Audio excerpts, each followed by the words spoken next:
जय श्री कृष्णा। मैं श्याम, आपका दोस्त, आपका प्रेमी, आपका सखा। ज्येष्ठ कृष्ण संमत 2083 रुद्र संवत्सर के आज ज्येष्ठ मास के शुक्ल कृष्ण पक्ष की अपरा एकादशी के दिन आपका अभिनंदन करता हूँ, स्वागत करता हूँ। देखिए, भगवान कितना शुभ संकेत और बहुत शुभ आशीर्वाद देते हैं कि हमारा चतुर्थ स्कंद अपरा एकादशी के दिन प्रारंभ हो रहा है। हो हरिओम तत्सत। ओम नमो भगवते वासुदेवाय। कृतज्ञता अर्पित करते हुए आइए भगवान के श्री चरणों में अपना मन लगाते हैं। नमो भगवते वासुदेवाय। नमो भगवते वासुदेवाय। नमो भगवते वासुदेवाय। नमो भगवते वासुदेवाय। नमो भगवते वासुदेवाय। नमो भगवते वासुदेवाय। नमो भगवते वासुदेवाय। नमो भगवते।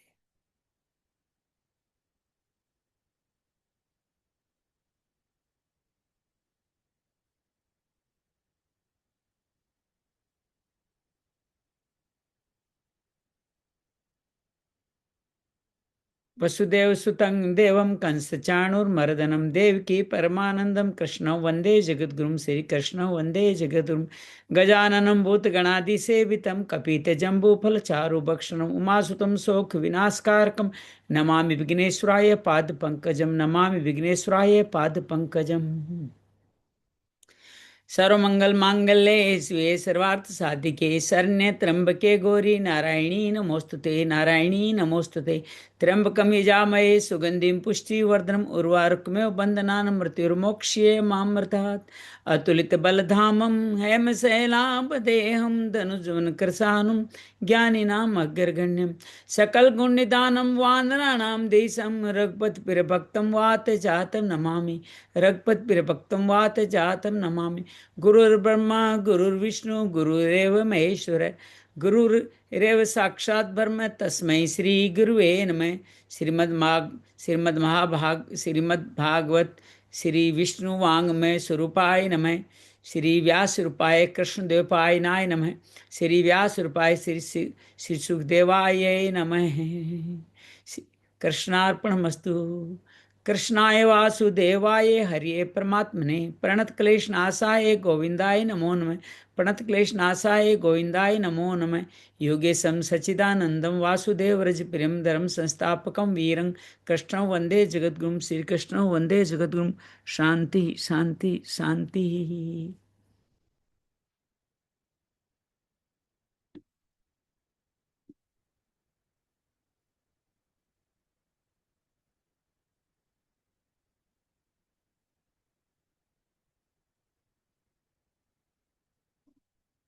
नमस्कार, जय श्री कृष्ण। आज आप सबका ज्येष्ठ मास की अपरा एकादशी के दिन अभिनंदन करता हूँ, स्वागत करता हूँ। जी हाँ, आज एकादशी मेरे सूत्र बता रहे हैं, आप और कंफर्म कर दीजिएगा। और बड़ा ही शुभ दिन है कि आज के दिन हमारा चतुर्थ स्कंद प्रारंभ हो रहा है। याद कीजिएगा, जिस दिन संसार की सृष्टि हुई थी उस दिन हमने भी संसार की सृष्टि का विषय हुआ था। और आज जो अक्षय तृतीया थी, और आज अपरा एकादशी के दिन हमारा चतुर्थ स्कंद प्रारंभ हो रहा है। तो ये सब ईश्वर की कृपा, शुभ संकेत है। अभी तक जो पूर्व कथा का संदर्भ आप और हम जानते हैं, हमने बहुत अद्भुत, अलौकिक, अद्वितीय, आज के समय में पूर्ण रूप से प्रासंगिक श्री कपिल उपाख्यान का हमने अध्ययन तृतीय अध्याय में किया। कर्दम देवहूति की संतान भगवान कपिल, जो कर्दम जी के अपने पितृ भक्ति के कारण हजार वर्ष तपस्या का बलिदान करके ग्रस्त आश्रम पधारे थे, उनके लिए भगवान उनको पितृभक्ति का प्रसाद देने के लिए उनके यहाँ कपिल भगवान अवतरित हुए, जिन्होंने कर्दम का उद्धार किया। और जिन्होंने कपिल देवहूति का, जब माताओं का, लोग कहते हैं ना कि माताएं मुक्ति नहीं पाती, माया मुक्ति नहीं हो सकती, उनको कपिल देवहूति संवाद पढ़ना चाहिए। कैसे देवहूति कितने उत्तम उत्तम अपने पुत्र से सवाल पूछती है, और कपिल जो जो जवाब देते हैं उसे देवहूति का तो कल्याण होता ही है, समस्त संसार का कल्याण भी होता है। देवहूति को बताते हैं कैसे 24-25 तत्व बताए गए, जिसमें पंच महाभूत, पंच तन्मात्राएं, 10 इंद्रियां, मन बुद्धि चित्त अहंकार, 25वां पुरुष कहें, काल कहें, या प्रकृति कहें, या ईश्वर कहें, जिनके बिना सब कुछ अधूरा है। किस तरह से तमस अहंकार के माध्यम से, किस तरह से 5 तन्मात्राओं के साथ साथ 5 महाभूत की रचना हुई, 10 इंद्रियां, मन आदि की सर्जन हुआ, और उस तरह से संसार आगे बढ़ा। संसार की सृष्टि का पूरा वर्णन हुआ, और हमने 24 तत्वों के बाद सांख्य योग को समझा। भक्ति मार्ग, अद्भुत मार्ग बताया कि भक्ति मार्ग के द्वारा ये सांख्य योग और अन्य सब योग की प्राप्ति बहुत सहजता से हो सकती है। सब कुछ भगवान के श्री चरण समर्पण कर दें, सब कुछ श्री हरि का ये मान लें, तो बहुत सुंदर तरह से कल्याण हो जाएगा। तामसिक, रासिक, सात्विक भक्त के बारे में बताया, निर्गुण भक्त, निष्काम जो भक्त होता है, जो कर्तृत्व भाव से रहित होता है, उस भक्त के बारे में बताया। जो अपना कल्याण भी नहीं चाहता, जब भगवान के धाम भी नहीं जाना चाहता, सिर्फ भगवान के हरि भजन में ही लगा रहना चाहता है। इतना अद्भुत भक्तों की रचना हुई, जिसको हमने समझा, जाना, पहचाना, और उसके तत्काल बाद अष्टांग योग, जिसमें यम, नियम, आसन, प्राणायाम, प्रत्याहार, धारणा, ध्यान, समाधि के द्वारा किस तरह भगवान का चिंतन करें, भगवान के श्री अंगों का किस तरह से ध्यान करते करते भगवान में ही लीन हो जाए, भगवान में ही समाधिस्थ हो जाए, भगवान के ही सारूप्य हो जाए, भगवान जैसे ही हो जाए, इतना कल्याणकारी मार्ग बताया।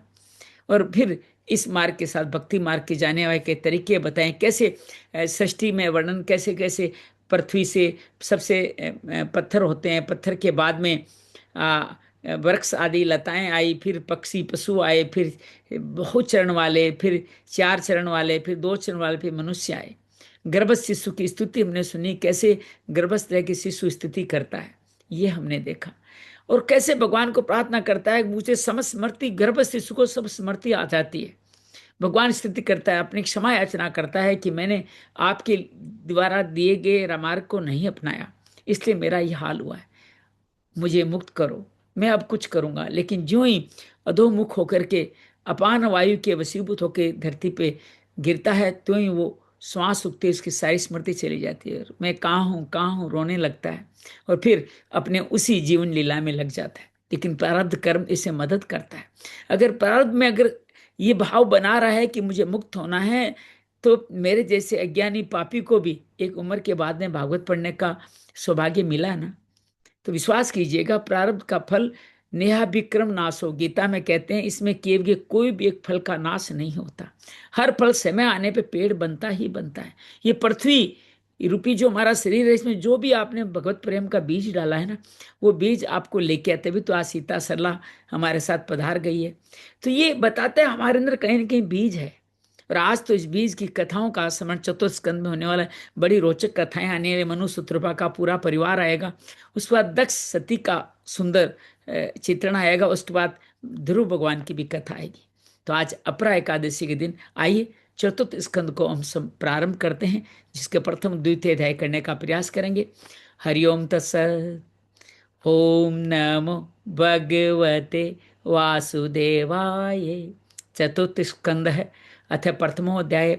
स्वयंभू मनु की 3 कन्याएं हमने देखी थी, कौन सी थी? देवहूति, आकुति, प्रसूति, 2 पुत्र थे, उत्तानपाद, प्रियव्रत। ये चतुर्थ स्कंद पूरा मनु की संतति के बारे में है। देवहूति के बारे में विस्तार से सुन लिया।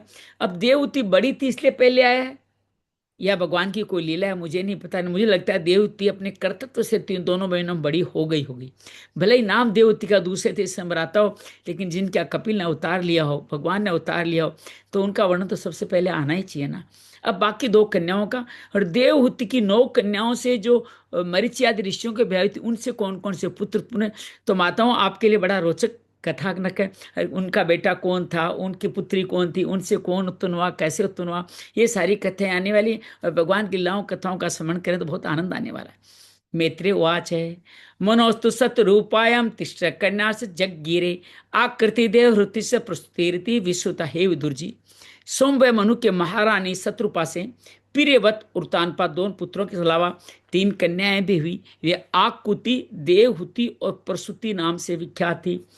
आकुति का एक भाव एक संत बताते हैं, गांव में ना एक बात चलती थी, पिताजी जब ये लकड़ी वगैरह खरीदते थे ना, या कोई तरबूज का पूरा क्या बोलते, गाड़ा खरीदते थे तो कूदते थे कि कितना होगा साहब, कूदो इसको, ये 10 क्विंटल लगा, 2 क्विंटल लगा, 50, तोलना क्या है, कूद के ही लगा दो। तो आकुति वो है जिसका कोई गणना नहीं कर सके, जिसको कूद नहीं सके, जिसकी कोई जानकारी नहीं सके, वो आकुति है। देवहूति जो भगवान को आहुति के रूप में देव को समर्पित है, वो देवहूति है। जो कदम मुनि की धर्मपति में, इसके बारे में सब कुछ जाना। प्रसूति वो है जिनसे बहुत सारी विश्व की संतति उत्पन्न हुई। प्रसूति के गर्भ से जो कन्याएं दक्ष के द्वारा हुई और उन कन्याओं से पूरा संसार आगे बढ़ा है। तो ये प्रसूति वो है जो माता है। तो इन तीनों के बारे में हम लोग बातचीत करने वाले हैं। आकुति रुचे प्राददापि व्रतमती नृपः पुत्रिका ब्रह्मासिर शत्रुपा अनुमोदित है। आकृति का यद्यपि उसके भाई भी थे, लेकिन महारानी शत्रुपा की अनुमति से भाइयों से पहले उन्हें रुचि प्रजापति के साथ पुत्रिका धर्म के अनुसार विवाह किया। यह पुत्रिका धर्म क्या होता है? जब पिता अपनी पुत्री को ब्याहते समय कह देता है इसका पुत्र मैं लूंगा, वो कहता है पुत्रिका धर्म। अर्थात अपने दोहिते को अपना वंशधर बनाऊंगा, मेरे धर्म का पालन करेगा। तो ये यहाँ एक बहुत बड़ी स्पष्ट की बात की गई। लोग कहते हैं पुत्र से ही संतति चलती है, ऐसा नहीं है। हमारे ग्रंथों में पुत्र पुत्री को समानांतर स्थान दिया गया है। तो यहाँ मनु के 2 पुत्र हैं, फिर भी वो क्या कहते हैं रुचि को कि आपके, मैं अपनी पत्नी पुत्री आपको आकुति दे रहा हूं, लेकिन इनका पुत्र मेरा होगा, अर्थात मेरा वंश चलाएगा, ये वादा करो तो दूंगा। तो इस तरह से दोहित्र भी अपने नाना को सब कुछ देने लायक बनता है, अर्थात उनकी दाह संस्कार से लेके उनके तर्पण श्राद्ध वगैरह सब करने। इसलिए हमारे यहाँ हिंदू सनातन परंपरा में एक बड़ी सुंदर अवस्था है कि जब माता को पुत्र हो जाता है, मतलब दोहिता हो जाता है, तो वो अपने पिता का भी श्राद्ध कर सकती है, अर्थात इस लायक हो जाते पिता का श्राद्ध कर सके, क्यों दोहित पुत्र समान होता है, ऐसा माना गया, उनका वंश चला सकता है। इसलिए इसको पुत्री का धर्म कहता है। पहला पुत्र होगा कन्या के पिता ले लेंगे। तो इस तरह से मनु ने पुत्री का धर्म के अनुसार रुचि प्रजापति के साथ आकुति का विवाह संपन्न किया। प्रजापति स भगवान रुचि तस्य जी जनत मिथुम रम्य वर्चस्व परमेण समाधनि। प्रजापति रुचि भगवान के अनन्य चिंतन के कारण भ्रम तेज से संपन्न थे। उन्होंने आकुति गर्भ से एक पुरुष और स्त्री का जोड़ा उत्पन्न किया, अर्थात एक पुरुष और स्त्री 2 उत्पन्न हुए। यस्तयो पुरुष साक्षी दुष्ण यज्ञ स्वरूप धक, या स्त्री सा दक्षिणा भूतरंस भूता न पाविनी। अब एक अवतार और हो रहा है। देखो, देवहूति के गर्भ से अवतार हुआ कपिल का, और आकुति गर्भ से जो पुरुष है वो साक्षात यज्ञ स्वरूपधारी भगवान विष्णु थे। यज्ञ नारायण भगवान की जय। और जो स्त्री हुई वो भगवान से कभी अलग नहीं होने वाली लक्ष्मी अंशरूपा दक्षिणा थी। अब देखो, आप अगर शुद्ध बुद्धि से बात करेंगे तो एक ही माँ से विष्णु लक्ष्मी कैसे पैदा हो सकते हैं? लेकिन ये हमारी बुद्धि से परे का गीत है, बुद्धि से परे की गणित है। इसको साफ साफ मानवीय बुद्धि से समझा नहीं जा सकता। तो इसलिए अर्धांगिनी भी तो इसीलिए कहा गया कि आधे अंग में वही स्थित है। तो यूँ समझ लीजिए लक्ष्मी विष्णु के साथ उत्पन्न हुई, लक्ष्मी का नाम दक्षिणा था। अब इसको भाव से समझे, यज्ञ दक्षिणा बिना क्या संपूर्ण होता है क्या? बस आगे चल के बात करेंगे। आनी ने स्वग्रम पुत्र्याम पुत्रवित रोचिशम स्वयं भाव मुदा युक्त रुचिर्ग्राह दक्षिणा। मनु जी ने अपनी पुत्री आकुति के उस परम तेजस्वी पुत्र को बड़ी प्रसन्नता से अपने घर ले आए, लेकिन दक्षिणा को कहाँ दिया? रुचि प्रजापति ने अपने पास ही रखा। अब एक तरह से देखें, दोनों के गोत्र भी अलग हो गए, क्योंकि यक्ष का गोत्र कौन सा हो गया? मनु का गोत्र हो गया। ऐश्वरी यज्ञ भगवान का सुयज्ञ नाम था, उनका गोत्र मनु का हो गया। और पुत्री को किसने रख लिया? रुचि ने रख लिया, रुचि प्रजापति रख लिया, तो उनका गोत्र वो हो गया। यूं समझ लीजिए दोनों के गोत्र भी अलग अलग हो गए। ताम काम्यान भगवान वाजुसाम पति तृष्टिया तो समापनो अजने द्वादशात्म जान। जब दक्षिणा विवाह के योग्य हुई तो उसने यज्ञ भगवान को पति रूप में प्राप्त करने की इच्छा की। तब भगवान यज्ञ पुरुष ने उनसे विवाह किया। इसे दक्षिणा को बड़ा संतोष हुआ। भगवान ने प्रसन्न होकर उससे 12 पुत्र उत्पन्न किए। तो भगवान की संतति बहुत, विष्णु राम अवतार में तुम सुनते ही हैं, लेकिन यहाँ भी भगवान की संतति के बहुत अद्भुत नाम दिए गए हैं। और यज्ञ संपूर्ण, यज्ञ इसको आप रूपक रूप में समझ लीजिए कि यज्ञ तभी संपूर्ण होता है जब आप दक्षिणा प्रदान करते हैं। अगर आप दक्षिणा प्रदान नहीं करें तो आपका यज्ञ संपूर्ण नहीं माना जाता। जिन्होंने यज्ञ किया उनको दक्षिणा संपूर्ण करें। और दक्षिणा देने से आपको मिलेगा क्या? ये 12 पुत्र मिलेंगे, अर्थात यज्ञ से जो प्राप्त होने वाला भाव है वो ही यज्ञ के दक्षिणा के पुत्र कहे जाते हैं। तोष प्रतोष संतोषो भद्र शांति रीडस्पति इद्म कवीर विभू श्वाना सुदेवो रोचनो द्विशर। उनके नाम है तोष, संतोष का ही दूसरा नाम तोष है, प्रतोष संतोष, अर्थात यज्ञ करने से हमें संतोष के तीनों भाव मिलते हैं। भद्रता, शांति, इडस्पति, इद्म, कवि, विभु, ये भी भगवान का नाम है। स्वर्ण, सुदेव और रोचन, ये सारे प्रसाद हमारे को यज्ञ भगवान को दक्षिणा देने से उत्पन्न होते हैं। तुषिता नाम ते देवा आसन संभ्यावांतरे मरीचि मिश्रा ऋषि यज्ञ सुर गणेश्वर प्रियवर्तो तान पादो मनुपुत्रो महोजसो तत्पुत्र नत्राप्तम मनोवर्तम तदंतरम। यही स्वाभावी मनु में तुषित नाम के देवता वे, ये सारे लोग हैं। स्वामभु मनवंतर जब आया, स्वामभु मनवंतर जब आया तो ये सब देवता हो गए। उस मनवंतर में अलग अलग मनवंतर में अलग अलग ऋषि होते हैं। उस मनवंतर मरीचि आदि सप्त ऋषि थे। भगवान यज्ञ ही देवताओं के अधीश्वर इंद्र थे, यज्ञ ही बाद में इंद्र बने उसके अंदर। और भगवान प्रभावशाली प्रियपाद उत्तानपाद मनुपुत्र थे और प्रियपाद उत्तानपाद मनुपुत्र बने। वह मनवंतर उन्हीं दोनों के बेटों पोतों दोहित्रों के वंश से छा गया। पूरा ये मनवंतर जो है ये मनुसूत्रपा का उन्हीं के बेटों पोतों से छा गया। और इसके मेन अधिष्ठाता भगवान कौन है? यज्ञ भगवान है। कपिल तो चले गए, संन्यास है, लेकिन जो गृहस्थ जीवन लेके जीवन जी रहे हैं वो है मनु, ये यज्ञ भगवान इस पूरे मनवंतर के भगवान माने जाते हैं। देहूति मिदाद कर्दमे आत्मजा मनु वत्समति सुतप्रायम भवता गत्तो में। प्यारे विदुर जी, मनु जी विदुर की कन्या देवहूति कर्दम जी को ब्याही थी। अब इस अंदाज से कहें तो यज्ञ अवतार कपिल अवतार से पहले हो गया कि यहाँ दूसरी कन्या दिया गया है देवहूति को, लेकिन प्रसंग पहले देवहूति कपिल का आया है। तो कपिल तीसरा अवतार भी कह सकते हैं। पहला अवतार श्री चौथा और पहला अवतार सनक सनकादि सनकादन सनत कुमार कथा आ चुकी है। नारद की कथा और आगे आएगी, दूसरा अवतार। तीसरा अवतार वराह अवतार, जो आपने देखा कैसे हिरण्याक्ष का वध करने भगवान ने अवतार लिया।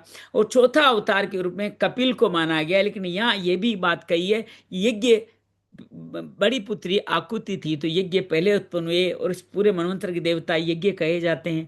तो यज्ञ को भी चौथा अवतार कई लोग मानते हैं। पांचवा अवतार फिर कपिल का हो जाएगा, देवहूति की ब्याही थी। उसकी सारी बातें तो मैं बता ही चुका हूं। अब उनकी पुत्रियों से क्या क्या पुत्र हुए वो आगे बताऊंगा।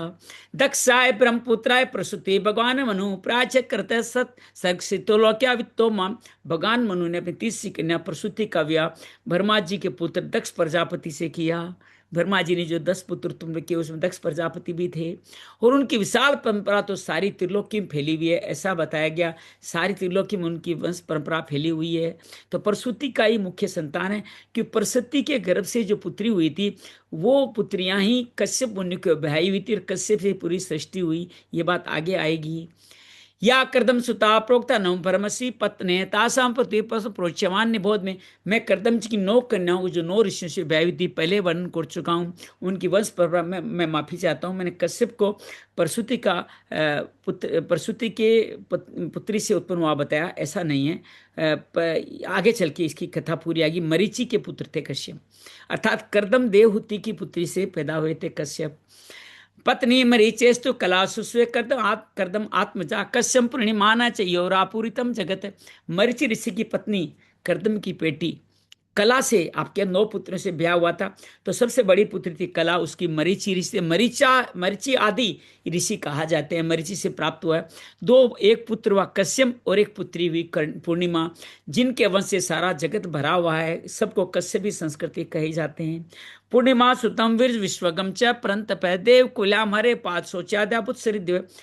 ये विदुर जी, पूर्णिमा के वीरुज और विश्वक नाम के 2 पुत्र हुए और देवकुल्या नाम की एक कन्या हुई।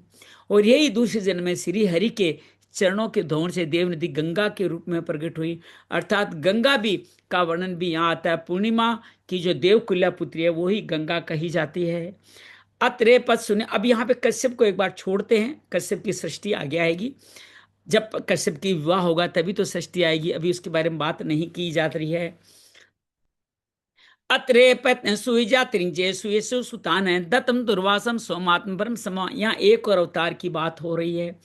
अत्रि की पत्नी अनुसुईया, अत्रि को अनुसुईया जो देवहूति की बेटी थी उसको ब्याया गया। अनुसूया का मतलब समझ लीजिए, जिसके मन में किसी के प्रति असूया, जो सबके प्रति असूया रखता हो, ईर्ष्या नहीं रखती हो, वो कहलाती है अनुसूया। असूया कहते हैं ईर्ष्या को, जो ईर्ष्या नहीं रखती हो अनुसूया कहलाती है। वहां अत्रि अनुसूया से दत्तात्रेय, दुर्वासा और चंद्रमा के 3 परम यशस्वी पुत्र हुए। तो अगला अवतार यहाँ पे आ गया है, वो है दत्तात्रेय अवतार। दत्तात्रेय भगवान आय नमः। इनको भगवान विष्णु शंकर ब्रह्मा, भगवान शंकर और विष्णु शंकर और ब्रह्मा के अंश उत्पन्न हुए माने जाते हैं। अर्थात दत्तात्रेय विष्णु का अंश है, शंकर जी दुर्वासा शंकर जी का अंश है, और ब्रह्मा से का पुत्र चंद्रमा कहा गया है। विदुरवाच है।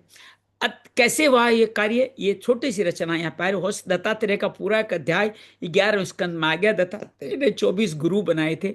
योगेश्वरों की कथा आएगी, तो बहुत अद्भुत कथा 11वें 12वें स्कंद में आने वाली है। अत्र ग्रह सुरश्रेष्ठप्यंत हेतु है किंचिंच गिरसो जाता एतादाख्या में गुरु जी कृपा ये बताइए, जगत की उत्पत्ति स्थिति और अंत करने वाले इन सर्वश्रेष्ठ देवों कौन है? ब्रह्मा विष्णु महेश ने अत्रि मुनि के यहाँ क्या करने के लिए अवतार लिया, क्यों अवतार लिया, इसके पीछे की कहानी बताइए। मैत्रेय उवाच है। ब्रह्मणानो होती तम सृष्टावती ब्रह्म विदाम्बर स पत्न्या या वृक्षम कुलाधरी तपसी स्थित है। मैत्रेय ने कहा, जब ब्रह्मा जी ने ब्रह्म ज्ञानी में श्रेष्ठ महर्षि अत्रि की को सृष्टि रचने के लिए आज्ञा दी, तो अब अपने सहधर्मी के सहित तप करने के लिए ऋषि नामक कुल पर्वत पर गए।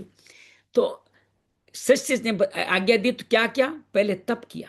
आप संतान उत्पत्ति से पहले कुछ तप करें तो पुत्र आपके जीवन में, और कहाँ करना है? ऋक्ष नामक कुल पर्वत पर गए, वहां पे गए। तस्मिन प्रस्तुत बक्वा पलासा शोक कानने वर विश्वदुष्ट निविंधाया समन्तत। वहां पलास और शोक के वृक्षों का विशाल वन था। उसके सभी वृक्ष फूलों के गुच्छों से लदे हुए थे। उसमें सब वो निर्विधन्या नदी के जल की ध्वनि गूंजती रहती थी। वहां कौन गए? अत्रि मुनि अनुसुईया के साथ गए। प्राणामायन संयम मनोवर सतम मुनि आतिष्ठदक पाद निद्वंदो अनिल भोजन है। उस वन में प्राणायाम के द्वारा चित्त को वर्ष में कर 100 वर्ष तक केवल वायु पी करके सर्दी गर्मी आदि द्वंद्व कुछ परवाह न के एक पैर से खड़े रहे। आपके बताता हूँ, हर युग में आयु बड़ी होती रही। जैसे हमारे कलयुग में 100 वर्ष है, और कहते हैं कि द्वापर में यह 1000 वर्ष थी, उससे त्रेपता में 10,000 वर्ष तक आयु थी, और ये सतयुग था उसमें 1,00,000 वर्ष तक आयु गिनी जाती थी। इसलिए आपको 72,000 वर्ष तक राज करने की और की कई बातें इस सतयुग में आने वाली है। तो अभी सतयुग का वर्णन चल रहा है। तो उनकी परवाह दोनों एक पैर पे वो खड़े रहे थे, दूर खड़े रहे थे। सरनमत पर पैद्यम ये एक जगदीश्वर है प्रजामात्म समाम ये प्रचिति चिंतन। वो मनी मनी प्रार्थना, यहाँ जगदीश्वर शब्द आया है। अच्छा, आप ये बताइए, आप जगदीश्वर से क्या समझते हैं? भगवान विष्णु या शंकर या ब्रह्मा? क्या समझते हैं जगदीश्वर? बहुत सारी जगह जगदीश्वर में भगवान शंकर को भी बताया गया, ये स्वर्णो बताया गया जगदीश्वर भगवान शंकर को भी बताया गया है। तो उन्होंने क्या किया? जगदीश्वर की नाम से प्रार्थना की। जो संपूर्ण जगदीश्वर कौन है? जगत ईश्वर जगदीश्वर, जो संपूर्ण जगत के ईश्वर है। मैं उनकी शरण में हूं, मुझे अपने समान संतान प्रदान करें, ऐसा भाव अत्रि मुनि रखते हैं। तेप्यमाम तिरुवम प्राणायामे सात गिना निर्गत मुद्दे समीक्ष्य पर्वस्त्रे अपसो मुनिर्गंधे सिद्ध विद्यारोरगे वितादमान संस्था सर्मपदम ययु। तब ये देख प्राणायाम रूपी ईंधन से प्रज्वलित हुआ।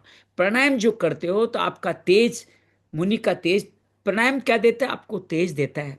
तीनों लोगों को जो तपा रहा था, ब्रह्मा विष्णु महादेव तीनों जगतपति उनके आश्रम पर आए। उसमें अप्सरा, मुनि, गंधर्व, सिद्ध, विद्याधर और नाग उनका सुइस गा रहे थे। अब यहाँ पे रुकते हैं, एक और कथा लेते हैं यहाँ पे, जो इसमें नहीं है, लेकिन वो कथा बड़ी प्रचलित है, बहुत प्रसिद्ध है।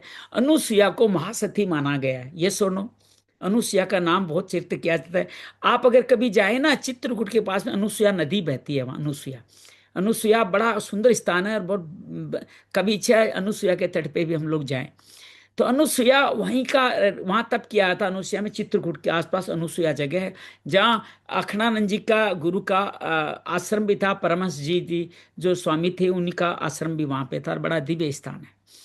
तो वहां पे अनुसुईया एक बार तीनों पत्नियां, ब्रह्मा विष्णु महेश की तीनों पत्नियां, अर्थात लक्ष्मी जी, पार्वती जी, और जिनको सावित्री, गायत्री जो भी कहें, वो ब्रह्माणी, वो तीनों बैठी थी। और तीनों को नारद जी को पूछते हैं, हम में से कौन बड़ी सती है? नारद जी बड़े समझ से पड़ जाते हैं, किसको बताएं, तीनों ही माताएं हैं। तो कहते माता जी आप तो सबसे बहुत ऊपर हो, लेकिन मैंने अभी अनुसुईया सती के बारे में बहुत सुना है, मुझे लगता है वो भी आपके समकक्ष, बल्कि धीरे से ये भी कह दिया कि वो ही सबसे बड़ी सती है। अब तीनों माताओं को बड़ा जलन हुई कि हम तीनों यार। परमात्मा इसकी पुत्रियां, और हमारे से बढ़कर के कौन हो सकती है।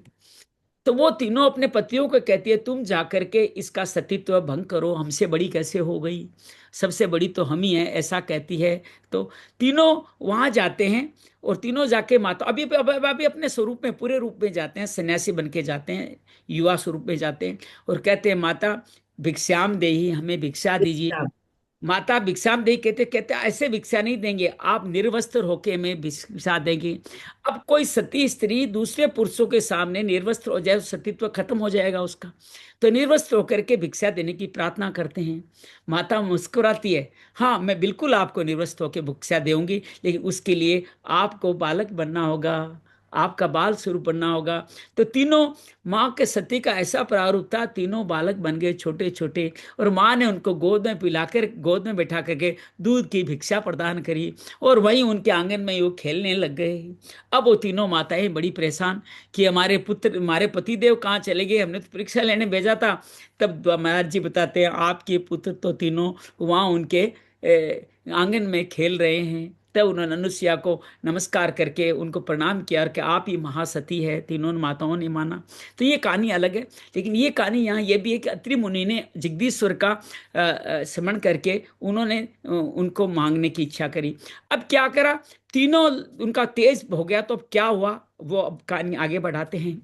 तत्पुरुधा व संयोगा विद्योतित मना मुनि उत्तिष्ठन एक पादेन दादु से विभुस दर्शमम प्रणमे दंडवत भुवा पुस्त तेरगणा अंजलि वर्षं सुप्रस्ताद स्वयं स्वयंश्चे चिहीनिता। उन तीनों का एक साथ जब प्रादुर्भाव हुआ, तो अंत अति मुनि का अंतःकरण प्रकाशित हो उठा। हमारे हृदय में ही भगवान है, जब भगवान जागृत होते हैं तो हमारा अंतःकरण प्रकाशित हो जाता है। एक पैर से खड़े खड़े उन देव देवों को अपने अंतःकरण में देखा, पृथ्वी पर दंड के समान लेट के प्रणाम करके, जो अनंतर अर्घ्य पुष्प आदि पूजन सामग्री थी हाथों में लेके उनकी पूजा की। गंधम समर्पयामि, पुष्पम समर्पयामि, दीपम समर्पयामि, नैवेद्यम समर्पयामि, अक्षतम समर्पयामि, सब कुछ की पूजा की। तीनों अपने अपने वाहन पे आए थे। हंस पे कौन आता है, ब्रह्मा जी। गरुड़ पे आए भगवान विष्णु, बेल पे चढ़े हुए थे। और उन तीनों के क्या क्या थे, ब्रह्मा जी के हाथ में कमंडल था, सुदर्शन चक्र विष्णु के हाथ में था, त्रिशूल शंकर जी के हाथ में सुशोभित हो रहा था। तीनों देवताओं को त्रिदेवाय नमः नमन करते हुए आगे बढ़ते हैं। कृपावलोकेन हंसध्वदैनेव पल्लम भीतान तद्दोजसा प्रतीत निमिले मुनि रक्षण। उनकी आंखों से कृपा की वर्षा हो रही थी, और मंद मंद हास्य की रेखा जिससे उनकी प्रसन्नता झलक रही थी। उनके तेज से चुंदे मुनिवर ने अपनी आंखें बंद कर ली। चेत सत परमाणु युजुस्नावती संतांजलि सलक्षणा शुक्त्यावाजा सर्वलोक गरीस है। वे चित्त को उन्हीं की ओर लगाकर हाथ जोड़े अति मुद्र सुंदर भावपूर्ण वचनों में लोक में सबसे बड़े उन देवों की स्तुति करने लगे। अच्छा, एक और बात में, और मजेदार बात बताता हूं कि ये जो सारे अवतार है सारे देवहूति के वंश में हो रहे हैं, ये ध्यान रखिएगा। और मनु का तो वंश चल ही रहा है। आपको तो इसे रुचि हो गए, देवहूति के दोहिता समझ लीजिए, जहाँ दत्तात्रेय उत्पन्न हो रहे हैं। तो आप इस मनु के वंश की अनुपम कथा सुनते रहिए। आतिर्वाच है, विश्वोदुस्तेलेश विभेजान मायर गुणे युगम विकृत देवा ते ब्रह्म विष्णु गिरिनिशा प्रणतो अश्चम वह स्तभ्य कहवता भवता में इहो पहुत है। अत्रि मुनि ने कहा भगवान, प्रत्येक कल्प के आरंभ में जगत की उत्पत्ति कौन करता है, विष्णु करते हैं। पालन उत्पत्ति कौन करता है, ब्रह्मा करते हैं। स्थिति अर्थात पालन कौन करते हैं, विष्णु करते हैं। और संहार लय कौन करता है, वो भगवान शंकर कहते हैं। जो माया के सत्वादि तीनों तीनों गुणों से संबंधित है, सत्व विष्णु से हैं, रजस ब्रह्मा से हैं, और तमस शंकर जी से हैं। आप विभिन्न शरण धारण करते हैं, ब्रह्मा विष्णु महादेव। आपको आप ये मैं आपको प्रणाम करता हूँ। कहिए मैंने जिसको बुलाया था आप में से कौन महानुभाव है, तो एक को बुलाया था, आप तीन क्यों आ गए। तो तीनों के बारे में पूछते। अब ये कथा उस कथा से जोड़ के भी कर सकते हो, किसी अन्य देवी भागवत अन्य में वो जो मैं बताई वो कथा भी है। एकोमये भगवान विभूत प्रदान निश्चित कृत प्रजनाय कथम न यूयम अत्रागस्तास्तुनमृता मनसोपी दुरात्मृत प्रसिद्ध महानी विस्मयों में। क्योंकि मैंने तो संतान प्राप्ति इच्छा से केवल सूर्येश्वर भगवान का ही चिंतन किया था, फिर आप तीनों के यहाँ पधारने कृपा कैसे की? आप लोगों तो देह धारक मन की गति भी नहीं है। मुझे बड़ा आश्चर्य, आप लोग कृपा करके मुझका रहस्य बताए, आप तीनों क्यों आ गए, क्यों कृपा करी? मित्र वाच है इति तस्य वचवा श्रुत्वा तस्यति।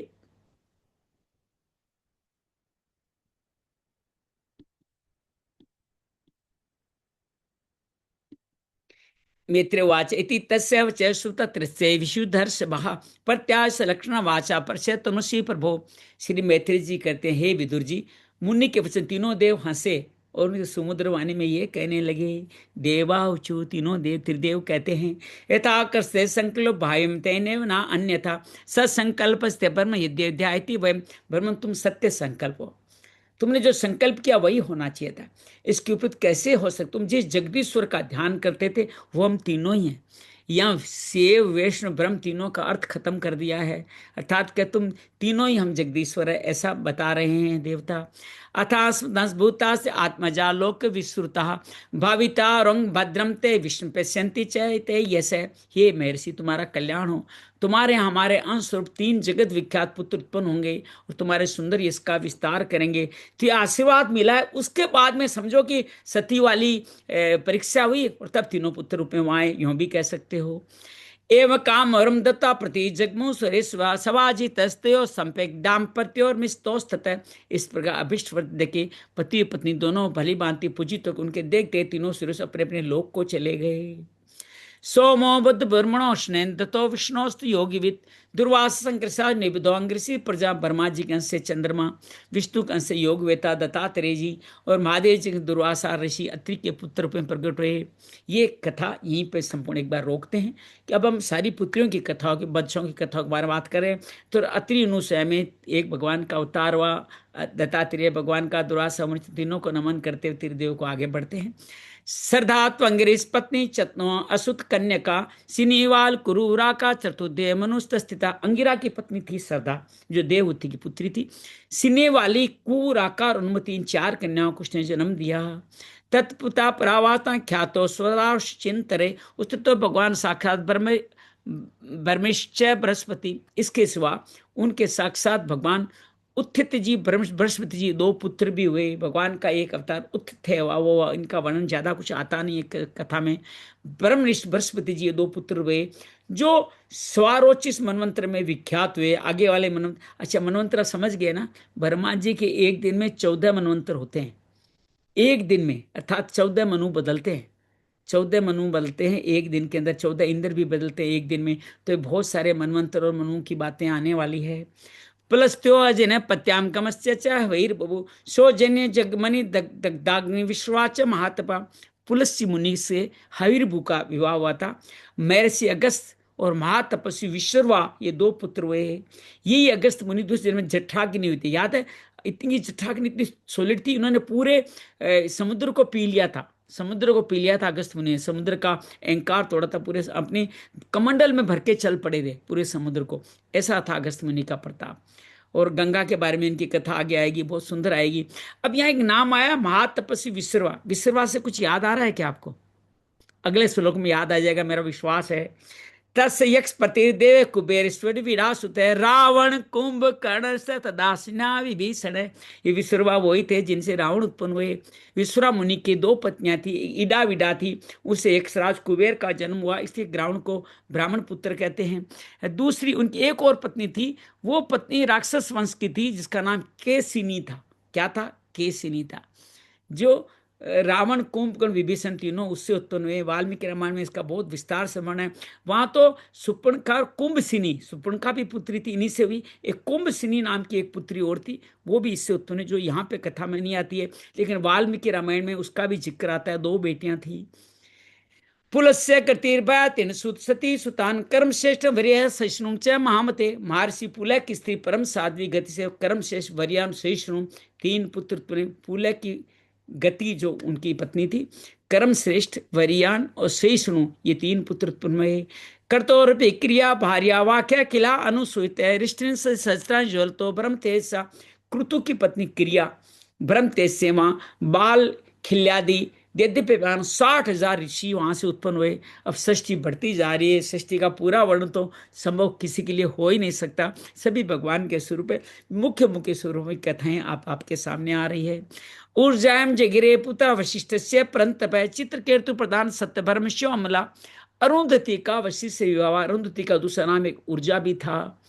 चित्रकेतु आदि 7 विश्वसित ब्रह्म ऋषियों का जन्म वशिष्ठ अरुंधति के हुआ। अब वशिष्ठ जी की एक पत्नी और थी, उन पुत्रों का नाम भी यहाँ दिया है। चित्रकेतु, सुरोचि, विरजा, मित्र एवं और बणव सुभुद्यान धुम्यान सत्यदेव अपरे। उनके नाम चित्रकेतु, सुरोचि, विरजा, मित्र, उलबन, वसुप्रदान, धुम्यान, ये 7 पुत्र उनके उत्पन्न हुए। किससे? अरुंधति से। इनके अलावा एक दूसरी पत्नी और थे, शक्ति आदि और भी कई पुत्र हुए। अब शक्ति का जिक्र मैं यहाँ एक बार फिर कर लूं, एक बार मैंने आगे भी किया है। वशिष्ठ, अभी जो हमारा मनवंतर चल रहा है, इसके हमारे व्यास हैं कृष्णदेव पायन। इससे पहले वाले में उनके पिता थे पाराशर। उससे पहले वाले में कहते उनके पिता शक्ति, यही वो शक्ति है। और उनसे पहले वशिष्ठ थे। अल्लाह 4 वंश परंपरा से 4 व्यास मिले हैं हमारे को। लेकिन ये अरुंधति से नहीं पैदा हुए थे, दूसरी पत्नी से पैदा हुए थे शक्ति, जो बाद में व्यास बनेंगे। और अगले आने वाले व्यास अश्वत्थामा। ये बात पचती नहीं है, लेकिन सत्य यही है।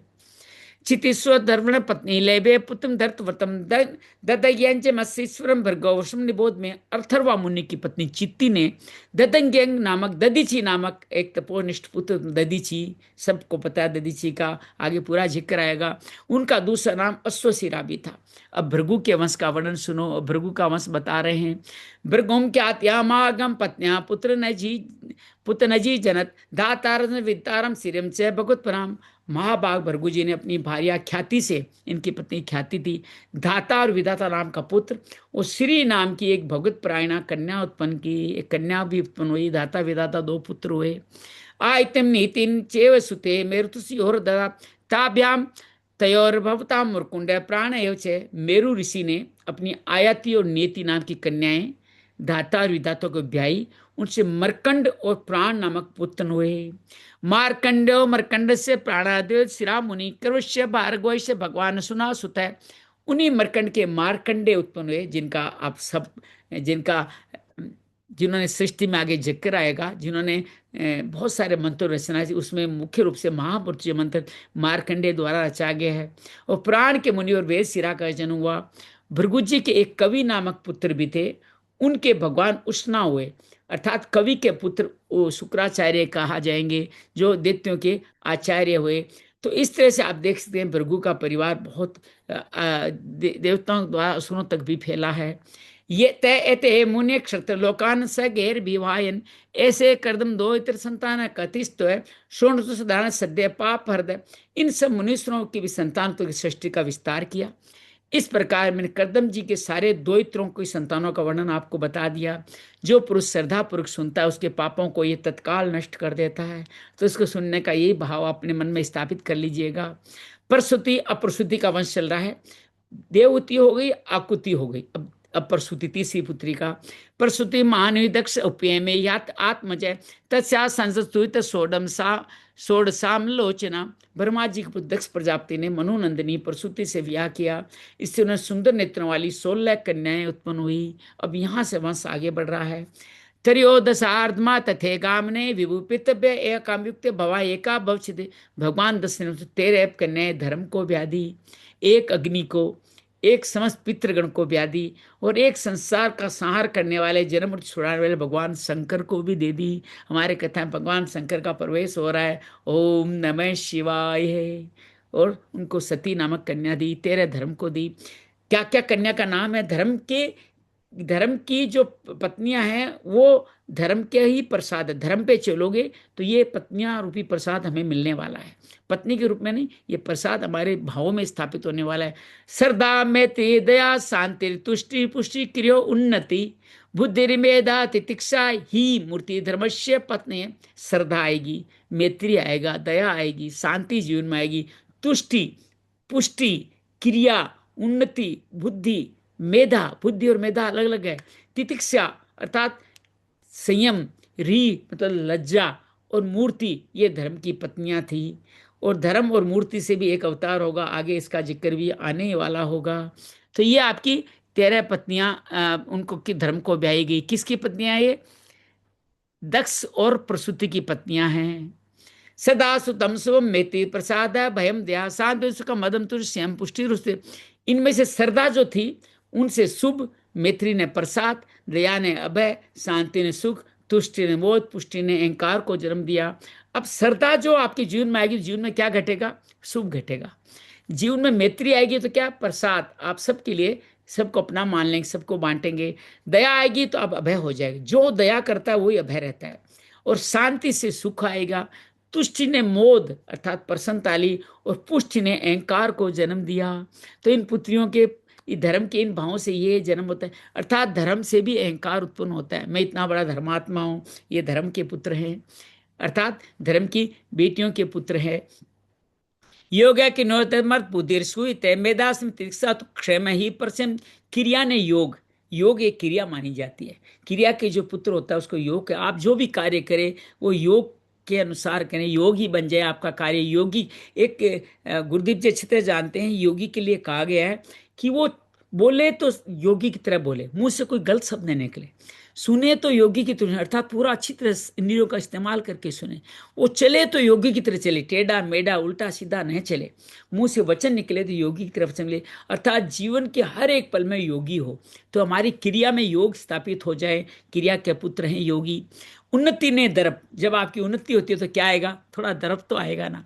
तो उन्नति का पुत्र क्या है? दर्प। दर्प कहते हैं किसको? अभिमान को। बुद्धि ने अर्थ, बुद्धि से आप अर्थ कमाएंगे। मेधा से आपकी जो स्मरण शक्ति, जो मेधा बुद्धि से स्मृति बढ़ेगी। तितिक्षा से क्षेम, क्षेम कहते हैं योग क्षेम वहां में, अगर आपको याद हो मंत्र, ये गीता का मंत्र 9वें अध्याय का, योग क्षेम वहां में। योग कहते हैं जीवन में भोगों के पास क्षेम मतलब उनकी रक्षा। तो आप अगर तितिक्षा जीवन में रखेंगे तो जीवन में सब जो प्राप्त हुआ है वो सुरक्षित रहेगा। तितिक्षा मतलब संयमित जीवन, संयमित जीवन जिएंगे, अर्थात आपने बहुत सारी धन संपत्ति बदला, लेकिन आप असंयमित जीवन जीते हैं तो धन संपत्ति नष्ट हो जाएगी। लेकिन तितिक्षा रखेंगे तो क्षेम आ जाएगा। गुरुदेव जी बड़ी अद्भुत कहानी है, तितिक्षा से क्षेम आता है। और लज्जा ही कहते हैं लज्जा को पहने वक्त, लज्जा से विनय नामक उत्पन्न हुआ। जब आप लज्जा में रहते हो जीवन में विनयता आती है, अर्थात आप लोक मर्यादा का ख्याल करते हैं, जीवन में विनय आ जाता है। तो इनका रूपक को अलग तरह से मतलब समझिए। पुत्र पुत्री शब्द अलग है, आगे अधर्म का परिवार है, तभी आप देखेंगे कि पुत्र पुत्री का तात्पर्य हमें समझाना है कि धर्म का परिवार क्या है, अधर्म का परिवार क्या है। ये धर्म का परिवार आ गया है, आगे अधर्म का परिवार भी आने वाला है। तो धर्म का परिवार को अच्छी तरह समझ लीजिए। मूर्ति गुणोत्पत्ति नर नारायण वशी, समस्त गुणों की खान मूर्ति देवी से एक और अवतार हुआ। जिनको अगर इस क्रम में समझे तो हम 7वां, देखो एक बार फिर याद ले, सनक सनकादि सनत सनत कुमार पहला अवतार, दूसरा नारद, तीसरा वराह, चौथा किसको माने? किसको माने? चलो यज्ञ को मान लेते हैं। 5वां कपिल हो गया, और 6ठा दत्तात्रेय हो गया। 7वां अवतार मूर्ति और धर्म के से नर नारायण आदि ऋषियों को ये 7वां अवतार गिना जाता है। नर नारायण ऋषि 7वां अवतार गिना जाता है, इसको समझ लीजिएगा। ये जो जन्मेद्यो विश्वभ्य निवर्तम मनासिक कुबो वाता परसेदु श्रेतोद्र, इनका जन्म हुआ नर नारायण का। तो संपूर्ण विश्व आनंदित होकर प्रसन्नता प्रकट हुई। सब उस समय लोग मन दिशा वायु नदी पर सभी प्रसन्नता छा गई। जब जब भगवान अवतार रहते हैं, नक्षत्र मन दिशा वायु नदी सब प्रसन्न होते हैं, अर्थात अपने उत्कृष्ट रूप में आ जाते हैं। देवाद्यन तुर्याणी पेतु कुसुम वर्षे मनुस्तुतुर्गुर्द्वय किन्नर, आकाश में मांगलिक बाजे बजने लगे। देवता लोग फूलों की वर्षा करें, मुनि प्रसन्नों की स्तुति करने, गंधर्व किन्नर गाने लगे हैं। नर्त्यन्ते समय स्त्रो देवे आसित्रम मंगलम, देव पर महादेव सर्वे उपस्तातुर्भिष्टवे, अप्सराएं नाचने लगी। इस पर बड़े आनंद मंगल हुआ। ब्रह्मा समस्त देवता स्रोतों द्वारा भगवान की स्तुति करने लगे। नर नारायण की कथा हम आगे भी सुन चुके हैं। नर नारायण वही है जिनसे मिने मैत्रेय उद्धव जी गए हैं, ये बद्रिकाश्रम रह के तपस्या करें। श्री देव भागवत उनका बहुत लंबा चित्रण है नर नारायण भगवान का। और अभी वर्तमान में अवतार कौन है नर नारायण के? इसी, चूंकि ये महाभारत काल की कथा है ना, तो वह कथा नर के रूप में भगवान श्री अर्जुन पधारे हैं, और नारायण के रूप में श्री हरि पधारे हैं, श्री कृष्ण पधारे हैं। देवाउचु यो माया विरचम निज्या आत्मनिदम खे रूप में यद्यपि वह तत्प्रक्षिणाय एतेंतरम ऋषि मूर्ति नादे प्रादुष्य पुरुषा नमः परस्म। जिस प्रकार आकाश में तरह तरह तरह तरह के रूपों की कल्पना कर ली जाती है। उस पर अपनी माया के द्वारा अपने स्वरूप के अंदर संसार की रचना की है। अपने उस स्वरूप को प्रकाशित करने ऋषि विग्रह के रूप में धर्म के घर में अपने आप को प्रकट किया है। भगवान ऋषि के रूप में पधारे हैं। उन परम पुरुष को हमारा नमस्कार है। ओम नर नारायणाय नमः। हम भी उनको नमन करते हैं। स्वयं स्थिति वे कित्रोपस्माय षष्टाम सत्वेन सुरगुणान अनुमेय तत्व दर्श्याद करुण विलोकन ये नित्य कमलम क्षिप्राति अविंदम। जिसके तत्व का सास करता हम लोग केवल अनुमान ही करते हैं। हम अनुमान कर रहे हैं, शास्त्र में लिखा है, इसलिए हम आइडिया लगा रहे हैं ऐसे ऐसे अवतार होगा, प्रत्यक्ष नहीं कर सकते। उन्हीं भगवान ने देवताओं को संसार की मर्यादा में कोई गड़बड़ी न हो, इसलिए इनको सत्व गुण से उत्पन्न किया। किनको? नर नारायण को। अब वे करुणामय नेत्र, समस्त स्वभाव, सौंदर्य, निवास स्थान, निर्मल दिव्य कमल को भी नीचा दिखाने हमारी ओर निहारें। ऐसे करके उनकी परम पुरुष की प्रार्थना, सब नमस्कार की स्तुति कर रहे हैं। किनकी? नर नारायण की स्तुति कर रहे हैं। नर नारायण के साथ देवी भागवत में प्रहलाद जी का युद्ध बताया गया है। तो बड़ा सुंदर नर नारायण का, और किस तरह नर नारायण से इंद्र जलते हैं और नर नारायण की तपस्या भंग करने के लिए अप्सराएं भेजते हैं। आज हम एक के अध्याय करने वाले हैं। अध्याय बड़ा है, 57वां श्लोक अभी संपूर्ण हुआ है।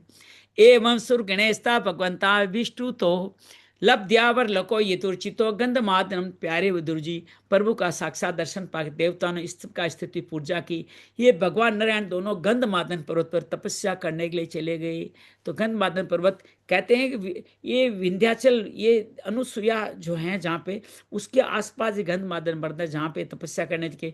लेकिन कई जगह इनका बद्रिकाश्रम का जिक्र भी आता है। गंध मादन हिमालय को भी कहा जाता है। बाद में पृथ्वी बदली होगी तो नाम बदला होगा, हो सकता है गंध मादन वही हो जो हिमालय हो। ताइमो वे भगवतो हरे रांस विहागतो भारच भ कृष्णो ये दुर्कुर्द। ये आगे ये बात जो हमने कही, श्री हरि के अंशभूत नर नारायणी इसमें पृथ्वी का भार उतारने के लिए यदुकुल भूषण श्री कृष्ण उनके शरीर के श्याम वर्ण क्रूतल अर्जुन के रूप में। आपको एक और खास बात है, अर्जुन और कृष्ण दोनों श्याम वर्ण थे। दोनों नर नारायण के रूप में उत्पन्न हुए हैं। स्वाहा भाव भीमान अग्निरात्म सजी न जिनत पावकम पवानम शुचि न हुत भोग। अब बाकी पुत्री का वर्णन, अग्निदेव की पत्नी स्वाहा।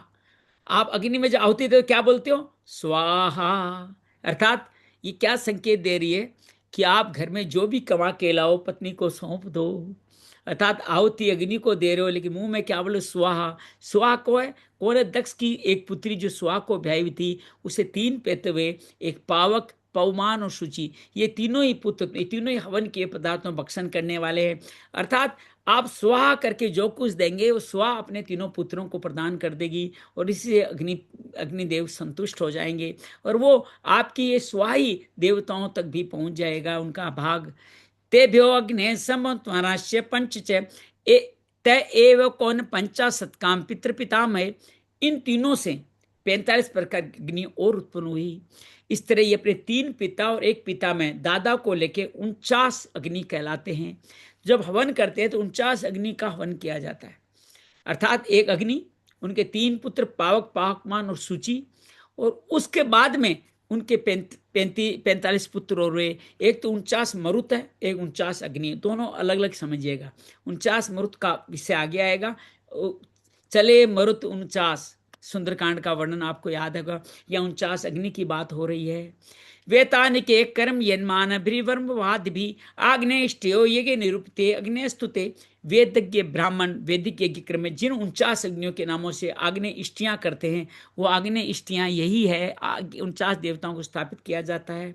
अग्नि स्वाता वै सौम्या पित्र आज्यपा साम्योग्नेस्ताम पत्ति दाक्षायणी स्वधा।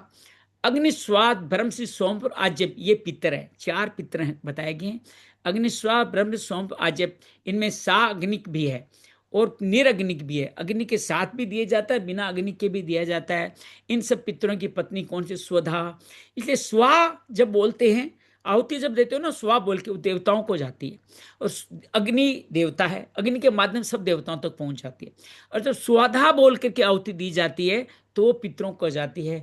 पितरों का आहुति हमेशा स्वधाद मान के दी जाती है। देवलोक अलग हैं, पितृलोक अलग हैं। स्वा का मतलब आपका देवताओं को आहुति दे रहे हैं, उनको आप संतुष्ट दे रहे हैं। आप घर में अपने दादा पादा दादा नाना या अपने वंश के किसी भी 7 पीढ़ियों के उम्मीद आपने वंश वृक्ष बना लिया होगा। इन पितरों की पत्नी दक्ष कुमारी सोधा कहलाती है, इसलिए इनको सोधा के नाम से इनको दिया जाता है। पितरों को देना समर्पण तो सोधा कहा जाता है। ते ब्योत धार कन्या देवनाम धारिणी सुधा उबते ब्रह्म वैज्ञ ज्ञान विज्ञान पारगे। इन पुत्रों सुधा के धारिणी और वयुना नाम की 2 कन्याएं हुई। पितरों से 2 कन्याएं हुई, धारिणी और वयुना। ये दोनों ही ज्ञान विज्ञान पारंगत और ब्रह्म ज्ञान का उपदेश करने वाली हुई, अर्थात पितरों की जो पुत्री हैं वो भी बड़ी ब्रह्म ज्ञानी थी। भवस्य पत्नी तो सती भव देव अनुवर्ता आत्म पुत्र निलेबे गुणशीलते। महादेव जी की पत्नी सती को बहाया गया। वे सब प्रकार से अपने पति देव की सेवा में संलग्न रहती थी, किंतु उनके अपने गुण और शील के अनुरूप कोई पुत्र नहीं हुआ।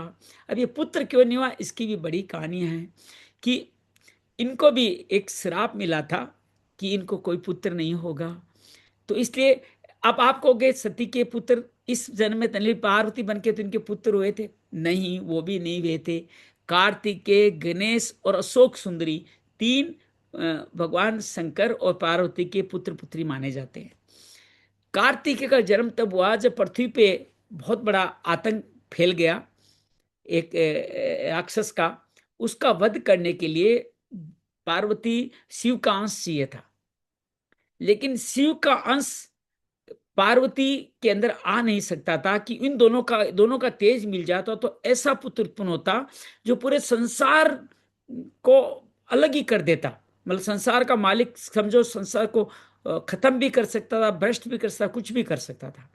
तो फिर कहते हैं कि भगवान शिव के अंश से उसको नदी पर्वतों नदियों ने समुद्र ने उस अंश को ग्रहण किया। फिर वहां से एक पुत्र उत्पन्न हुआ जिसको कृतिकाओं ने पाला, इसलिए उसका नाम कार्तिकेय कहा गया। वो देवताओं के अपने देवताओं के सेनापति बने और उन्होंने ही, मैं राक्षस का नाम बोल रहा हूँ, उसका भस्मासुर रुद्रासुर क्या नाम था, उसका उन्होंने वध किया, पृथ्वी का उन सबको बचाया। एक और बड़ी बात है, कार्तिकेय शिव शंकर के पुत्र जरूर थे लेकिन माता के गर्भ से नहीं हुए थे, लेकिन दोनों ने उनको पुत्र रूप में अपनाया। माता तो सबको अपनाती है। और कहते हैं कार्तिकेय की शंकर के साथ कोई विशेष कभी बनी नहीं, कारण क्या है, माता से उनको दूर रखा होगा, इसलिए कार्तिक कभी नहीं बनी कार्तिकेय। इसलिए आप शंकर के दरबार में भी कार्तिक को उनको पीछे देखते हैं और कहते हैं यही मुरुगन स्वामी बन के साउथ में पूजे जाते हैं, अर्थात कैलाश नॉर्थ में है और ये साउथ में पूजे जाते हैं। अर्थात ये अपने पिता के परिवार से दूर रहने लगे। इनके साथ और भी अन्याय हुआ। जब एक बार माता का खुद का पुत्र उत्पन्न करने की इच्छा हुई तो उन्होंने अपने शरीर के अंश से गणेश को उत्पन्न किया। और गणेश माता चाहती मेरा भी कोई पुत्र हो, लेकिन उसमें भी सूर्य शिव जी का कोई योगदान नहीं था। शिव जी के साथ उनका संघर्ष भी आप सब जानते हो। उनका सर काटा गया, उन्हें रोका तो उसके फिर हाथी का पैर, लेकिन बाद में गणेश जी शिव जी को बड़े प्यारे हो गए। फिर वो आप सब कथा जानते हैं कि बड़ा कौन कार्तिकेय गणेश में, तो गणेश अपनी बुद्धि से भगवान इनके ही चक्कर काट के आ गए, माता पिता के गए, इससे मही त्रिलोक बसता है। और वो कार्तिकेय पूरे संसार का मयूर पे गए, लेकिन आने में समय लग गया। मुझे लगता है कार्तिकेय इस बात से भी बहुत दुखी और क्रोधित हुए कि ये कोई तरीका थोड़ी है, ये माता पिता तो गणेश की तरफ है, इसको सर्वदेव बना दिया और मैं इतना सारा चक्कर काट के आया और मुझे कहते हैं तुम हार गए। तो ये अंपायरिंग अच्छी नहीं हुई है। तो अंपायरिंग का निर्णय इसलिए भी कहते हैं कार्तिकेय भगवान से दूर चले गए। तो ये बड़ी सुंदर कथा है। लेकिन अशोक सुंदरी भी इसी तरह से उत्पन्न हुई, लेकिन उसका भी आगे जब आप गणेश जी की और कहीं गणेश पुराण पढ़ेंगे, शिव पुराण पढ़ेंगे, तो वहाँ पे इनका जिक्र थोड़ा बहुत आएगा। गणेश पुराण में तो बहुत विस्तृत तरीके से आता है। तो ये पुत्र इनके अपने कोई शील के अनुरूप, अपने गुण और शील के अनुरूप, शब्द का आया है शील और गुण के अनुरूप इनके कोई पुत्र नहीं हुआ। अच्छा, खाली इसके पुत्र नहीं, लक्ष्मी के भी कोई पुत्र नहीं है, ब्रह्मा के ब्रह्माणी से भी कोई पुत्र नहीं है। तो ये सब बातें आगे चल के और बड़ी एक संत बता रहे, इससे मैंने बीच में आपको जिक्र कर दिया कि हमारा अध्याय भी लगभग संपूर्ण हो रहा है। 1-2 मिनट का समय बचा, उससे मैंने आपको ये शंकर भगवान की कथा भी आपके सामने रखने का प्रयास किया। आज हमारे पीछे कैलाश पर्वत है बना हुआ, तो हम आज कैलाश पर्वत इसलिए बना के बैठे हैं हमारे पीछे कि अब शंकर जी का अवतार हो गया है, शंकर जी के साथ सती का विवाह हो गया है। और कल 2-5 दिन तक यही हमारा बैकग्राउंड चलेगा, जब सती का पूरा वर्णन चलने वाला है। कहते धर्म अर्थ काम मोक्ष में पुरुषार्थ के जो 4 भाग है, ये पहले 7 अध्याय धर्म को समर्पित है। धर्म का पूरा परिवार भी आ गया और ये पत्नी धर्म, मातृ धर्म, पति धर्म और यज्ञ धर्म, ये सारे धर्म के चित्र इन 7 अध्याय में आने वाले हैं, जहाँ पे दक्ष के द्वारा शंकर जी का अपमान होगा, सती द्वारा, आप कथाएं सब जानते हैं, सती द्वारा पति से जिद करके यज्ञ में जाने की बात कही होगी, और वहाँ पे पति का जब नाम नहीं मिला, बेटियां चली तो जाती है माँ पिता के घर में, लेकिन अपने पति से प्रेम करती है, वहाँ जाकर के पति का स्नेह नहीं मिलता तो उनको अच्छा नहीं लगता। और वो कैसे, उनका बड़ी सुंदर कथा है, बड़ा आनंद आएगा इन 7 अध्यायों में। ये धर्म की कथा, जहाँ सती और बाद में कैसे विध्वंस होता है, कैसे पत्नी का कहना मानने का न मानने का क्या फल भुगतना, सब कुछ आएगा, बहुत विस्तार सुनेंगे। दक्ष की इन पुत्री सती का बहुत अद्भुत आएगा। तो आइए अंतिम श्लोक करते हैं इस प्रथम अध्याय का। प्रिय पितरिये प्रतिरूपे से भवयाज्ञा से रुषा अप्रणव आत्मान आत्मान जाद्योग संयुता। सती के पिता दक्ष ने बिना किसी अपराध के शिव जी के प्रतिकूल आचरण किया था। ये संकेत आ गया, बिना किसी अपराध के शिव जी के प्रतिकूल आचरण किया था, इसलिए सती ने युवावस्था में भी क्रोधवश योग के द्वारा स्वयं अपने शरीर को त्याग कर दिया था। पार्थ राम राम, कैसे हो? बढ़िया है, अरे वाह, बोलते स्कूल जा रहे हो? मंगल हो मंगल हो मंगल हो, प्रणाम कर रहे ऐसे, अरे बहुत बढ़िया। इति श्री श्रीमद् भागवते महापुराणे पारमहंस संहितां चतुर्थ स्कंदे विदुर मित्र संवादे प्रथमो अध्याय समर्पणमस्तु। श्री कृष्णार्पणमस्तु। कृष्णाय वासुदेवाय हरिये परमात्मने प्रणत क्लेश नाशाय गोविंदाय नमो नमः। प्रणत क्लेश नाशाय गोविंदाय नमो नमः। ये पार्थ के लिए अपने आप उसके लिए मंत्र आया है। अंजलि आभा, आप सबका अभिनंदन, स्वागत है। और यहाँ पे हमारा ये चतुर्थ अध्याय का प्रथम स्कंद संपूर्ण हो रहा है आज। कार्तिकेय ने तारकासुर को मारा था। हाँ, तारकासुर नाम था, अब याद आ गया, तारकासुर। चलिए आराम से बैठ जाते हैं और आज की सुंदर धर्म की पहले अध्याय का स्मरण करते हैं। आराम से विराजित हो जाइए। चेहरे पे मोद, तुष्टि, संतुष्ट, तुष्टि, उन्नति सभी कुछ धारण कर लें। आज के अध्याय में भगवान के बहुत सारे अवतार हमारे जीवन में आ रहे हैं। सारे सभी अवतार भगवान के द्वारा हमारे हृदय प्रदेश में उत्पन्न होते हैं। हम जब चाहें भगवान के माता पिता बन करके उनको अपने हृदय में स्थापित कर सकते हैं। गहरी लंबी श्वास भरे और छोड़े। भगवान के नख से अपना ध्यान प्रारंभ करें। भगवान के चरण कमलों के नख से जहां समस्त सृष्टि उत्पन्न हुई है, वहां नख चंद्रिका नारायण नख चंद्रिका का ध्यान करें, दोनों पैरों के नाखून का। वहीं पे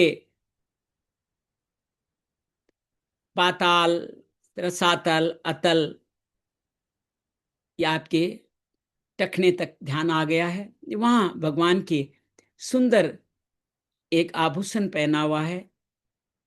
धीरे धीरे उनकी काप मसल्स पे आ जाइए, पिंडली पे, जहां पे बीतल है, घुटने पे महातल है, और एक घुटना भगवान विष्णु लक्ष्मी जी के गोद में रखा हुआ है, और लक्ष्मी जी उस घुटने को स्पर्श कर रही है।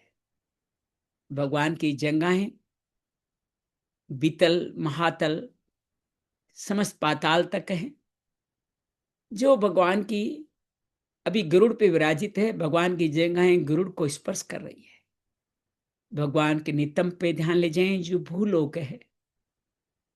जो भगवान यहाँ पे विराजित हैं गरुड़ की पीठ पर, और पीतांबर पूरे पैरों पे छाया हुआ है। पूरे पैरों का एक बार फिर ध्यान कर ले। धीरे धीरे ध्यान को अग्रसर करें। कमर पे करधनी है। भगवान के उदर क्षेत्र में स्वर्ग लोक का वास है, और स्वर्ग लोक से यही नाड़ियां, नदियां, अग्नि आदि सभी देवता यहीं विराजित है। 3 रेखाओं के रूप में ये तीनों लोक यहाँ पे दिखाई दे रहे हैं। भगवान के वक्ष स्थल का ध्यान करें, जहाँ श्री वत्स का स्थान है। श्री लक्ष्मी जी यहीं विराजित रहती है, और यहीं पे गले में लटकी हुई वनमाला भी यहीं पे आकर्षित हो, यहीं पे अपनी ऐसी अक्षत गंध बिखेर रही है जिसका कभी अंत नहीं होता। भगवान की दोनों भुजाओं का ध्यान करें, भुजाओं के बाजू बंद है। दाहिनी भुजा में शंख चक्र है, तो बाई भुजा में, बाई तरफ की भुजाओं में कौमुदी गदा और पुष्प है। पुष्प के नाल के ऊपर श्री ब्रह्मा जी विद्यमान है।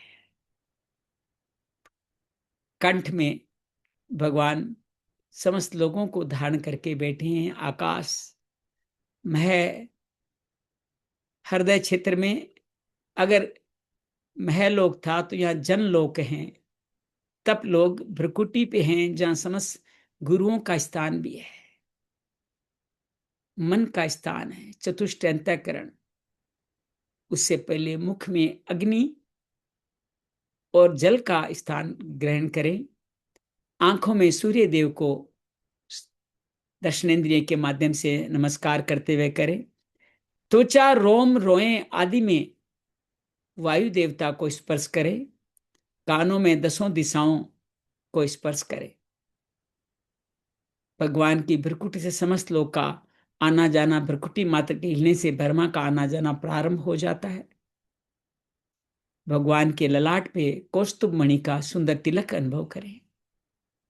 कानों में सुंदर कुंडल है। समस्त नदियां, वृक्ष, लताएं, सरी सरप सब भगवान के कुंडल स्वरूप समझे।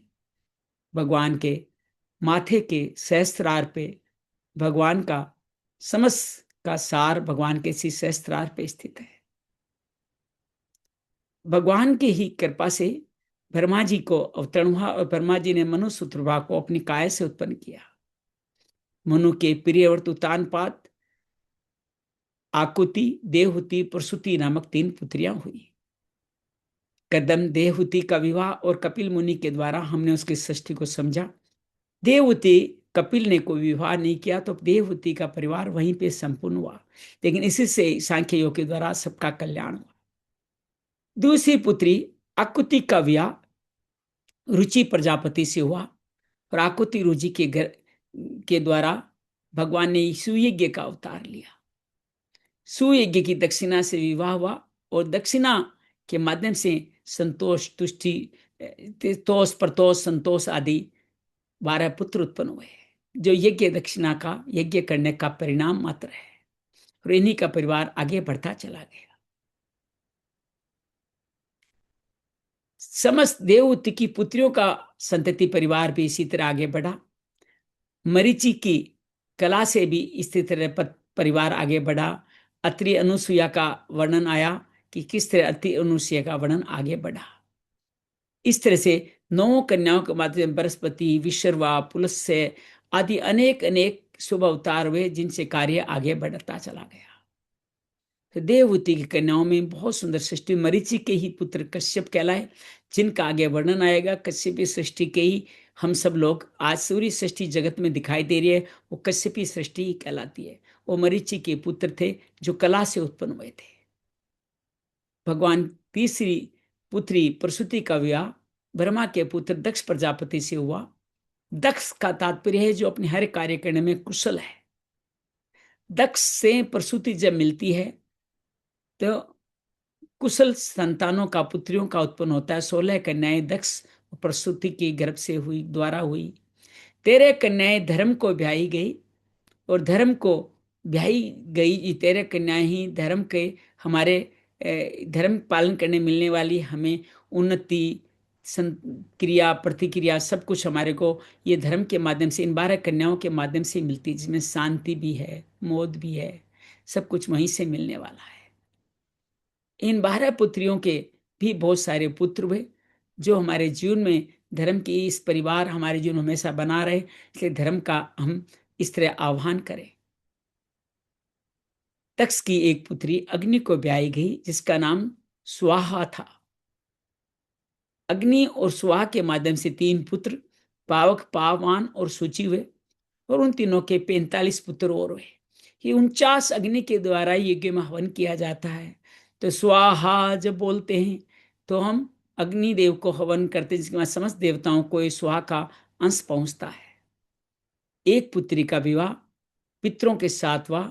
निराग्निक और सैग्निक 4 पितर हैं, जिनसे स्वाहा का विवाह हुआ। और सुहा के माध्यम से हम पितरों, सुधा का विवाह हुआ, सुधा के माध्यम से हम पितरों तक अपनी अपनी भेंट पहुंचाते हैं, अपनी श्रद्धा समर्पण करते हैं। इस तरह से वहां पे ये संपन्न हुआ। धर्म की एक पत्नी थी मूर्ति, मूर्ति के गर्भ से एक और अवतार हुआ। धर्म और मूर्ति के गर्भ से जो अवतार हुआ वो नर नारायण का अवतार हुआ। हमें वशिष्ठ अरुंधति को न भूलना, जहां पे दत्तात्रेय जी का भी अवतार हुआ। तो आज इन सारे अवतारों की कथा हुई, और एक पुत्री जो बची उसको शंकर को ब्याएगी, जिसका नाम सती था। दक्ष और शंकर और सती का अध्याय धर्म की इस स्थापना के लिए अगले 6 अध्याय तक चलने वाला है। तो समस्त संसार की अपने हृदय क्षेत्र में समस्त भगवान की स्तुति करने के लिए अपने मन, शरीर, चेतना को तत्पर करें। श्रीमन नारायण नारायण नारायण, भजमन नारायण नारायण नारायण, मैत्रेय विदुर नारायण नारायण नारायण, सुखदेव परीक्षित नारायण नारायण नारायण, सूत जी सोनकादि नारायण नारायण नारायण, ब्रह्मा नारद सनक सनकादि सनत कुमार वरा नारायण नारायण नारायण, मनु सुतरूपा नारायण नारायण नारायण, करदम देवहूति कपिल नारायण नारायण नारायण, मरीच आदि नव ऋषि नारायण नारायण नारायण, करदम देवहूति कन्याएं मरीचि आदि ऋषि नारायण नारायण नारायण, कश्यप आदि समसृष्टि नारायण नारायण नारायण, आकुति रुचि नारायण नारायण नारायण, यज्ञ दक्षिणा नारायण नारायण नारायण, वशिष्ठ अत्रि अनुसुया नारायण नारायण नारायण, दत्तात्रेय नारायण नारायण नारायण, वशिष्ठ शक्ति पाराशर व्यास सुखदेव नारायण नारायण नारायण, प्रसूति नारायण नारायण नारायण, श्री धर्म मूर्ति नारायण नारायण नारायण, नर नारायण नारायण नारायण नारायण, श्री दक्ष दक्ष नारायण नारायण नारायण, श्री सती शंकर नारायण नारायण नारायण, दुर्वासा चंद्रमा दत्तात्रेय नारायण नारायण नारायण, श्रीमन नारायण नारायण नारायण, भजमन नारायण नारायण नारायण। श्री कृष्णार्पणमस्तु। कृष्णाय वासुदेवाय हरे परमात्मने प्रणत क्लेशनाशाय गोविंदाय नमो नमः, प्रणत क्लेशनाशाय गोविंदाय नमो नमः, योगेशं सच्चिदानंदं वासुदेव रज प्रेम धर्म संस्थापकं वीरं कृष्णं वंदे जगद्गुरुं, श्री कृष्ण वंदे जगद्गुरुं। शांति शांति शांति शांति। उम्मीद आप सबको आज का प्रथम स्कंद जो धर्म का एक पहला अध्याय था आपको अच्छा लगा होगा, और बड़ा सुंदर रूपक है कि पूरा चतुर्थ स्कंद धर्म, अर्थ, काम, मोक्ष को समर्पित है। तो इस 31 अध्याय इसमें आने वाले हैं। प्रथम अध्याय में 66 श्लोक के द्वारा हमने मनु सुतरूपा के तीनों पुत्रियों के परिवार को अब देख लिया है। प्रियव्रत उत्तानपाद का परिवार, इन 7 अध्याय के बाद धर्म के बाद जो अर्थ की बात आएगी तब प्रियव्रत उत्तानपाद का आएगा, और वहां पे कामना की बात भी आएगी, मोक्ष की बात भी आएगी। ये सब चीजें हम लोग ध्रुव के संवाद से समझेंगे। लेकिन अभी अगले 3-4 दिन हम दक्ष सती के इस संवाद को चलेंगे। आइए अपराकेतसी का आज सुंदर दिवस मनाते हैं, और एक और भाव आपके साथ शेयर करता हूं। आप सबको लोग पालन करते हुए सब शुद्ध है। कभी भी किसी तीर्थ में जाएं, प्रथम दिन तीर्थ उपवास करना चाहिए। जैसे आप वृंदावन जा रहे हो, कहीं जाओ, उस पहले दिन कुछ भोजन नहीं करें, इसको तीर्थ उपवास कहते हैं। तो हम क्या करते हैं, ये चोटी वाला कहाँ है, पकौड़ी किसकी है, चिल्ला किसका है, वो पहले ढूंढते हैं। ब्रजवासी कहाँ है उसको ढूंढते हैं। तीर्थ में जाते ही पहले दिन तीर्थ उपवास करना चाहिए। बात मैंने 2-4 दिनों में अखंडानंद जी की कथा से जानी है। आप भी इसको जीवन में धारण करें। बस इस संदेश के साथ आपसे विदा लेते हैं। मंगल हो, मंगल हो, मंगल हो।